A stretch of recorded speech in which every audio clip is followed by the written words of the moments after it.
বউ হারালে বউ পাওয়া যায়, কিন্তু মা হারালে মা পাওয়া যায় না। এটা একটা প্রচলিত কথা। মনে হচ্ছে ডাস্টবিনের ময়লা, মন চাইলে তুলে আনলাম, আর না হয় ডাস্টবিনে ফেলে দিলাম। যেসব ব্যক্তিরা এইসব কথা বলে তাদের উদ্দেশ্যে কিছু কথা।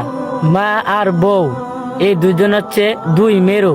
একজন হচ্ছেন জননী, আরেকজন হচ্ছেন সহধর্মিণী। মা হচ্ছেন জন্মদাত্রী আর স্ত্রী পরিপূর্ণতা দানকারী। একজনের সাথে আরেকজনের তুলনা করা মূর্খতা ছাড়া আর কিছুই নয়। আপনাকে ছাড়া আপনার মা যেমন অসহায়, ঠিক তেমনি আপনার সন্তান তার মা ছাড়া খুব অসহায়। আপনার মা যেমন বড় মাছটা নিজে না খেয়ে আপনাকে খাওয়ান, খেতে বসলে খেয়াল করবেন আপনার স্ত্রীও কিন্তু সেই কাজটাই করে। আপনার কিছু হলে আপনার সৃষ্টিকর্তার কাছে আপনার মা ছাড়া কেউ আঁচল পাতে না। আপনার মৃত্যুতে আপনার মা যেমন হবে তার ছেলে হারা, ঠিক তেমনি আপনার স্ত্রীও হবে তার সঙ্গী হারা। আপনার মার আরো সন্তান থাকলে সেই সন্তানরা আপনার মাকে আগলে রাখবে, কিন্তু আপনার স্ত্রীকে কে আগলে রাখবে?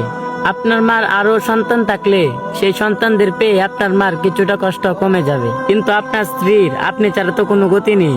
আপনার সন্তানদেরকে তো আপনার স্ত্রী দেখবে, তাই না?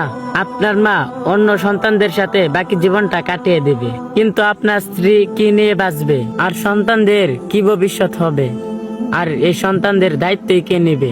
আপনার স্ত্রী সবকিছু ছেড়ে আপনার কাছে চলে আসছে। সব পরিস্থিতিতে আপনার স্ত্রী আপনার মুখের দিকে তাকিয়ে থাকে, কারণ আপনি হলেন আপনার স্ত্রীর শেষ ভরসা। তাই একজনের সাথে আরেকজনের তুলনা করবেন না, কারণ দুইজন দুইজনের জায়গায় শ্রেষ্ঠ। একজন হলেন জননী, আরেকজন হলেন গরনী।